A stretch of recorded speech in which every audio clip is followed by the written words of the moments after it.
ধারাবাহিকের শুরুতে দেখা যায় থানার বড়বাবু তো বাণীদের বাড়িতে এসেছে।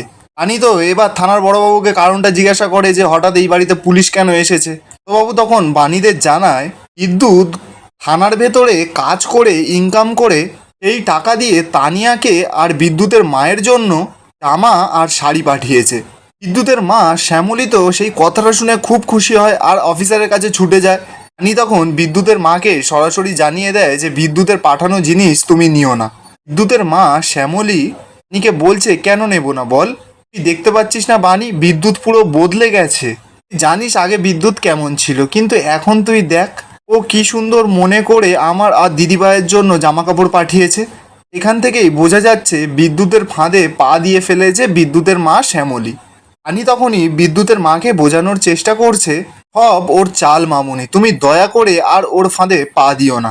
শ্যামলী তো বাণীর কোনো কথা মানতে রাজিই হচ্ছে না, বলছে যে আমি ওর মা, আজকে যখন এতদিন পর আমার ছেলেটা বদলে গেছে তখন আমি আমার ছেলের পাঠানো উপহার তো নেবই। বাণী তখন শ্যামলীকে বলছে আমি জানি বিদ্যুৎ তোমার ছেলে, তুমি যেমন তোমার ছেলেকে সব থেকে ভালো চেনো তেমন আমিও কিন্তু এতদিন বিদ্যুতের সঙ্গে সংসার করেছিলাম, আমিও ওকে ভালো চিনি। ও কোনোদিনও পাল্টাবার ছেলে নয়, তাই বলছি তুমি এই জামা কাপড়টা ওর থেকে নিও না। শ্যামলী তখন সরাসরি বাণীকে বলে দেয় যে আমি মা হয়ে আমার ছেলে যখন উপহার পাঠিয়েছে আমি সরাসরি ফিরিয়ে দিতে পারবো না। শ্যামলী এরপর অফিসারের হাত থেকে জামা কাপড়টা নিয়ে নেয়। অফিসার তো ওখান থেকে চলে যায়। অপরদিকে দেখা যায় মৌলি ঈশানী পিনাকিকে বারবার করে বোঝানোর চেষ্টা করছে যে অনিরুদ্ধ কোর্টে দেখানো ফুটেজটা এডিট করে বের করেছে। পিনাকি আর ঈশানী তো মৌলির কোনো কথাই শুনতে রাজি হচ্ছে না। তারা মৌলিকে বাঁচানোর জন্য ছুটে গিয়ে কথাটাকে ঘুরিয়ে দিয়ে বলছে বাবা ছাড় না এ সমস্ত কথা, তুই যখন ছিলি না পিনাকি তখন তো ঈশানী সম্পূর্ণভাবে অসুস্থ হয়ে পড়েছিল, তখন এই বাড়ির দায়িত্বটা কে সামলেছে, এই ছোট্ট মেয়েটা মৌলি। ওই সময় কি একটা মেয়ে বাচ্চা মেয়ের যে খেয়াল থাকে যে এই সময় ঘরে ঢুকে কে সিসিটিভি ফুটেজ নিয়ে গেছে কি না। দাদুও তখন পিনাকিকে বলছে হ্যাঁ সেই সময় মৌলি দিদিভাইয়ের ওপর দিয়ে যা গেছে ওর তো এই সমস্ত কিছু মনে রাখা সম্ভব নয়। ঈশানী তখন কথাটা শুনে বলছে মহা মুশকিলে পড়া গেল, তাহলে সিসিটিভি ফুটেজটা অনিরুদ্ধ হাতে পেলো কি করে, আর এই কাজটা করলোটাই বা কে, পিনাকিকে তাহলে গুলিটা করলোটাই বা কে। ঠিক তখনই সেখানে নকুল এসে মৌলির দিকে হাত বাড়িয়ে বলছে যে এই মেয়েটা সমস্ত কিছু করতে পারে, এই মেয়েটা সমস্ত কিছু করেছে। দাদু তো দেখেই নকুলকে রেগে যায়, বলছে যে তোমাকে বলেছিলাম না তুমি এখানে আসবে না। দাদু নয়নতারাকেও বকাবকি করছে যে আমি বলেছিলাম না এই ছেলেটা যেন এখানে না আসে, এক্ষুনি একে এখান থেকে বের করো। নয়নতারা তো এরপর নকুলকে নিয়ে ঘরে চলে যায়। নাকির তখন মনে একটু সন্দেহ হয়, বলছে দাদা বারবার করে মৌলিকে দেখলে এরকম উত্তেজিত হয়ে যাচ্ছে কেন, ব্যাপারটা কি আমাকে জানতেই হবে। দাদার যেখানে অ্যাক্সিডেন্ট হয়েছিল সেখানেও কিন্তু মৌলি ছিল, আর এই সমস্ত কিছু কি কাকতালীয়। মানে এখান থেকে বোঝা যাচ্ছে যে পিনাকির মনেও মৌলিকে নিয়ে এবার সন্দেহ ঢুকে গেছে। এরপর দেখতে দেখতে অনেক সময় কেটে যায়। নববর্ষের দিন আর্য আর অনিরুদ্ধ মিলে সমস্ত জায়গাটা সাজাচ্ছে। আসলে বাণীদের পাড়ায় অনুষ্ঠান আছে। তখনই সেখানে প্রশান্ত চাদর মুড়ি দিয়ে আড়াল থেকে সমস্ত কিছু লক্ষ্য করছে।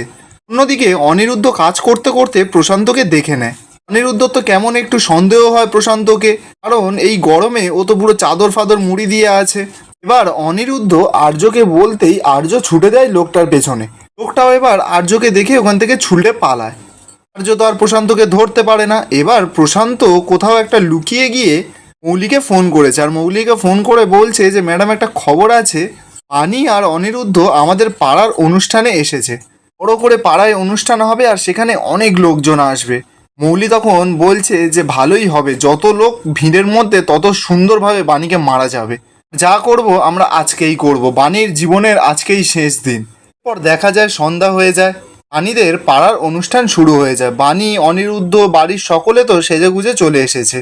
প্রথমে তো বাণী স্টেজে গিয়ে একটা সুন্দর গান করে, তখনই দেখা যায় পাড়ার কিছু লোক বাণীকে গান করতে দেখে ওদের খুব একটা ভালো লাগে না, কারণ বাণী কদিন আগে জেল খেটে এসেছে, বাণীরা যেখানেই থাকে সেখানে নাকি একটা গন্ডগোলের সৃষ্টি হয়, এই সব হাবজি হাবজি কথা ওখানে দাঁড়িয়ে দাঁড়িয়ে বলছিল। ঠিক তখনই সেই কথাগুলো অনিরুদ্ধ শুনে নেয় আর পাড়ার লোকদের সামনে যায়। গিয়েই অনিরুদ্ধ আর বাণী পাড়ার লোকদের সমস্ত কথা ঠান্ডা মাথায় বোঝায় যে আসল ঘটনাটা কি ঘটেছিল। এরপর পাড়ার লোকরা তো নিজেদের ভুলটা বুঝতে পারে আর বাণীর কাছে ক্ষমা চায় আর বলে যে যাও মা, তুমি যেমন সুন্দরভাবে গান করছিলে তুমি গান করো, আমরা সবাই মন দিয়ে শুনবো। এরপর বাণী আবারও গান শুরু করে। অপরদিকে দেখা যায় মৌলি চলে গেছে প্রশান্তর সঙ্গে দেখা করতে। মৌলি প্রশান্তকে বলছে যে আজকে যা করার করতেই হবে, বাণীকে আজকে শেষ করতেই হবে।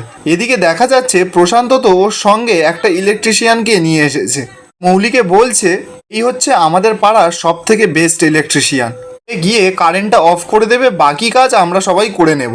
মৌলি তখন প্রশান্তকে বলে দেয় যে আজকে যেন বাণী কোনো মতে না বাঁচতে পারে। এরপর কিছুক্ষণ সময় কেটে যায়, বাণীদের অনুষ্ঠান তো বেশ সুন্দরভাবে চলছে। ঠিক তখনই দেখা যায় হঠাৎ করে যেন কারেন্টটা কোথা থেকে চলে গেল। অনিরুদ্ধ তখন বলছে যে কি হলো, হঠাৎ করে কারেন্টটা কেন গেল?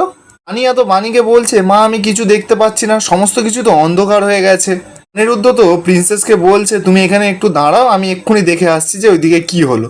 এরপর দেখা যায় কেউ যে একজন যেন হাতে ছুরি নিয়ে ওই অন্ধকারের মধ্যে বাণীর পেছনে আসে আর আচমকা বাণীর পিঠে ছুরি বসিয়ে দেয়। বাণী তো সঙ্গে সঙ্গে তো মাটিতে লটিয়ে পড়ে। অনিরুদ্ধরা তো প্রথমে অন্ধকারে কিছুই বুঝতে পারে না যে কি হয়েছে। ঠিক তখনই সেখানে কারেন্টটা চলে আসে। অনিরুদ্ধরা বাণীকে ওইভাবে শুয়ে থাকতে দেখে সকলে মিলে তো বাণীর কাছে ছুটে যায়। কেউ তো কিছুই বুঝতে পারছে না যে বাণীর হঠাৎ করে কি হলো। তখনই তানিয়া লক্ষ্য করে যে একটা কালো চাদর মুড়ি দেওয়া লোক ওখান থেকে পালিয়ে যায় ছুটে। তানিয়া তো সকলকে বলছে যে ওই লোকটা মেরেছে, ওই লোকটা। তানিয়া তো ছুটে যায় ওই লোকটাকে ধরতে। দিকে অনিরুদ্ধ নিজের হাতে রক্ত দেখতে পায়, বলছে যে আমার হাতে রক্ত কোথা থেকে এলো। দিকে তানিয়া তো লোকটার পেছন পেছন ছুটে গিয়ে লোকটার চাদরটা টেনে ধরেছে। তানিয়া তো অনেক করে চেষ্টা করছে লোকটাকে ধরে রাখার, কিন্তু ও তো বাচ্চা মেয়ে, তাই ধরেই রাখতে পারে না। লোকটা তানিয়াকে ঠেলে দিয়ে ওখান থেকে পালিয়ে যায়। এরপর দেখা যায় বাণীকে তো সকলে মিলে হসপিটালে নিয়ে এসেছে। অনিরুদ্ধ তো পুরো ভেঙে পড়েছে। ঠিক তখনই দেখা যায় তানিয়া তো মা মা করে হসপিটালে ছুটতে ছুটতে চলে এসেছে। তানিয়া তো অনিরুদ্ধর কাছে গেছে। অনিরুদ্ধ তখন তানিয়াকে বোঝাচ্ছে আর বলছে যে মায়ের তো একটা বড় অ্যাক্সিডেন্ট হয়ে গেছে, তাই তোমাকে এখন ওরা মায়ের কাছে দেখা করতে যেতে দেবে না। তানিয়া অনিরুদ্ধকে কাঁদতে কাঁদতে জিজ্ঞাসা করছে যে মা কি ঠিক হয়ে যাবে? অনিরুদ্ধ তখন স্পষ্ট গলায় বলে যে হ্যাঁ মা ঠিক হয়ে যাবে, অবশ্যই ঠিক হয়ে যাবে। অনিরুদ্ধ আর বাণীর জীবন থেকে তো বিপদ কিছুতেই যাচ্ছে না। এরপর দেখা যায় ডাক্তারবাবু বাইরে আসে। অনিরুদ্ধরা তো তাড়াতাড়ি করে ছুটে যায়। ডাক্তারবাবু অনিরুদ্ধদের বলছে বাণীর অনেক ব্লাড বেরিয়ে গেছে, তাই জন্য এক্ষুনি ওর জন্য ব্লাড আনতে হবে। আর ডাক্তারবাবুদের কাছেও ব্লাডের স্টক শেষ। আর বাণীর যে রক্তের ব্লাড গ্রুপ, সেই গ্রুপ নাকি খুব রেয়ার, এখানে সচরাচর পাওয়া যায় না। 2 ঘন্টার মধ্যে রক্ত দিতে না পারলে ওরা নাকি পেশেন্টকে বাঁচাতে পারবে না। এবার অনিরুদ্ধ তো কথাটা শুনে পুরো ভেঙে পড়ে। অনিরুদ্ধ তো সমস্ত জায়গাতে খোঁজ নিয়ে নিয়েছে, কিন্তু কোথাও ব্লাডটা পাচ্ছে না। এদিকে বাণীকে বাঁচাতে গেলে 2 ঘন্টার মধ্যে ব্লাডটাও প্রয়োজন। তাই অনিরুদ্ধ এখন কি করবে কিছুই ভেবে পাচ্ছে না। তখনই সাথীর মনে পড়ে যে ঈশানী আর বাণীর ব্লাড গ্রুপ সেম, আর সেটা অনিরুদ্ধকে জানায়। অনিরুদ্ধ তো কথাটা শুনেই ছুটতে ছুটতে বেরিয়ে পড়ে। অনিরুদ্ধ তো ছুটতে ছুটতে মৌলিদের ঘরে চলে আসে আর বলছে মাসিমণিকে এখন দেখা পাওয়া যাবে। মৌলি তখন অনিরুদ্ধর কাছে গিয়ে বলছে অনিরুদ্ধ তুমি এখন এখানে, হোয়াট আ প্রেজেন্ট সারপ্রাইজ। ঠিক তখনই সেখানে দাদু আর পিনাকি চলে আসে। দাদু অনিরুদ্ধকে দেখে বলছে অনিরুদ্ধ তুমি আবার এখানে এসেছো। অনিরুদ্ধ তখনই ছুটে যায় দাদুর কাছে, গিয়ে বলছে দাদু তোমার কাছে একটা সাহায্য চাইতে এলাম। বাণীকে কেউ যেন পিছন থেকে একটা ছুরি মেরেছে, আর অনুষ্ঠানে কেউ যেন অন্ধকার করে বাণীকে পেছন থেকে ছুরি মেরে দিয়েছে, এখন বাণীর খুব সিরিয়াস অবস্থা। দাদু তখন বলছে যে আর তোমাকে বলতে হবে না, ওই ট্রিটমেন্টের জন্য টাকা লাগবে তো, সে ঠিক আছে আমি দিয়ে দেবো। তবে একটা কথা, যে মেয়ে আমার ছেলেকে মারতে চায়, আমার দিদিভাইয়ের বিয়ে ভেঙে দিতে চেয়েছিল, তার ওপর যে আমাদের সহানুভূতি থাকবে সেটা কিন্তু তোমরা একদম ভেবো না। অনিরুদ্ধ তখন দাদুকে বলছে যে দাদু আমি বারবার করে বলছি তোমাকে, পিনাকি মেশোকে বাণী গুলি করতে চায়নি, আর বাণী গুলিটা করেও নি, এটা কিন্তু কোর্টে প্রমাণিত হয়ে গেছে। দাদু তখন অনিরুদ্ধকে বলছে যে তোমার না এইসব ফালতু কথা শোনার মতন টাইম আমার নেই, কত টাকা লাগবে বলো আমি দিয়ে দিচ্ছি। নাকি তখন বারবার করে দাদুকে বলছে যে বাবা ওর কথাটা একবার বলতে দাও না, ও কি বলতে চাইছে আমরা একবার শুনি। দাদু তখন পিনাকিকে কোনো কথাই শুনতে দেয় না, ওখান থেকে পিনাকিকে নিয়ে চলে যায়। অনিরুদ্ধ তো হাত জোর করে ভিক্ষা করছে, কিন্তু কেউ কোনো পাত্তাই দিচ্ছে না। এরপর অনিরুদ্ধ মৌলিকে অনেক করে রিকোয়েস্ট করছে যে মৌলি যাতে জানিকে ডেকে দেয়। মৌলি তো প্রথমে কিছুতেই রাজি হচ্ছিল না। এরপর অনিরুদ্ধ বারবার করে জোর করায় মৌলির মাথায় একটা বুদ্ধি আসে। মৌলি তখন রাজি হয়ে যায়, বলে দাঁড়াও আমি ডেকে আনছি, কিন্তু আমি একটা কথা বলতে পারি, মা তোমার সঙ্গে একদম দেখা করতে চায় না, উনি ওই বাণীর মুখও দেখতে চায় না, তোমাদের সঙ্গে সম্পর্কও কিছুতেই রাখতে চায় না। অনিরুদ্ধ তাও মৌলিকে বলছে যে ওই কথাগুলো যদি ঈশানী নিজের মুখে বলে তাহলে অনিরুদ্ধ ওখান থেকে চলে যাবে। এরপর মৌলি একটা শিয়ানা স্কিম খেলে। ঈশানী তো ঘরে শুয়েছিল, মৌলি ডাকতে যাওয়ার নাম করে ঈশানীর কানে গিয়ে ভরা ভরা বিষ ঢালতে শুরু করে। বলছে যে অনিরুদ্ধ ওদের বাড়িতে এসেছে, এসে নাকি ঈশানীর সঙ্গে দেখা করতে চাইছে, ওর হাত পা ধরে ক্ষমা চাইবে বলে। বানি নাকি যা সমস্ত কিছু করেছে সমস্ত কিছু ভুল ভবিষ্যৎভাবে করে ফেলেছে, ও ইচ্ছাকৃতভাবে করেনি, সেটাই অনিরুদ্ধ স্বীকার করবে বলে এই বাড়িতে এসেছে।